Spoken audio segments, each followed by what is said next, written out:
Hi, it's Mrs. Chrenka with 5 books in 5 minutes, and this one is for historical fiction books, specifically for Mrs. Lepard's class. But hey, these are good books. Anyone's welcome to check them out.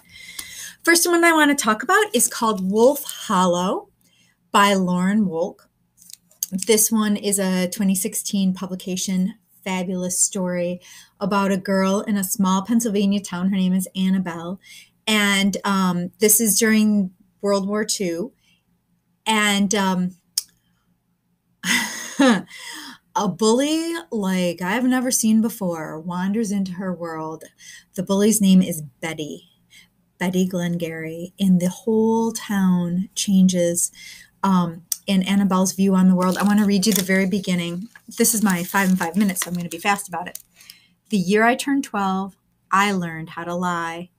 I don't mean the small fibs that children tell. I mean real lies fed by real fears. Things I said and did that took me out of the life I'd always known and put me down hard into a new one. It was the autumn of 1943. Wolf Hollow by Lauren Wolk. Phenomenal read. This one maybe doesn't quite qualify as historical fiction, but it has so much history in it, and I thought it would be a great choice.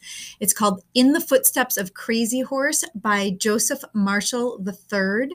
And, I'm running behind on my 5 in 5 minutes, so I have to be fast about it. This is a story about a boy who is on a trek across the country with his grandfather, and they're following in the footsteps of Crazy Horse. They're of Native American descent. Jimmy looked around from the narrow ridge on which they stood. He could imagine them, the warriors and the soldiers. He could hear the loud blasts of gunfire and even the shouting and screams of pain. How long did the fighting last? He asked. Grandpa Niles was looking around too. Oh, less than an hour, I think. Maybe even only about half an hour from when Crazy Horse and his men gave the signal. Is that a long time for a battle? Jimmy saw a strange look come into his grandfather's eyes. His grandfather was a Vietnam War veteran, a U.S. Marine infantry sergeant. Sometimes 10 seconds feels like 10 hours, Grandpa Niles replied softly. So I think for both the warriors and the soldiers who fought here, the battle probably seemed to last forever. In the Footsteps of Crazy Horse by Joseph Marshall III. Echo by Pam Munoz Ryan, and I feel like that is a big book, and I don't have enough time to give great credit to it, but I'm going to try. This starts with a fairy tale fable, and there's magical happenings that occur, and then it follows important times in three people's lives. There's a young man named Friedrich who is in Germany during the beginning of Hitler's reign. There's a boy named Mike who is in the U.S. in an orphanage, and he's desperately trying not to be separated from his younger brother, who he feels he needs to protect. And there's a girl named Ivy who is Mexican-American living in California. And their lives are woven together, believe it or not, by a harmonica. And I know it sounds cheesy, and I know it sounds kind of like, why would I be interested? But let me tell you, Echo will echo in your mind. You will think about it after you have to put it down to, go eat dinner or whatever. You will think about it in the morning when you wake up. Pam Munoz Ryan really knows how to tell a story. Next up is Listen to the Moon by Michael Morpurgo. And this is one I don't like the cover, but I loved the story.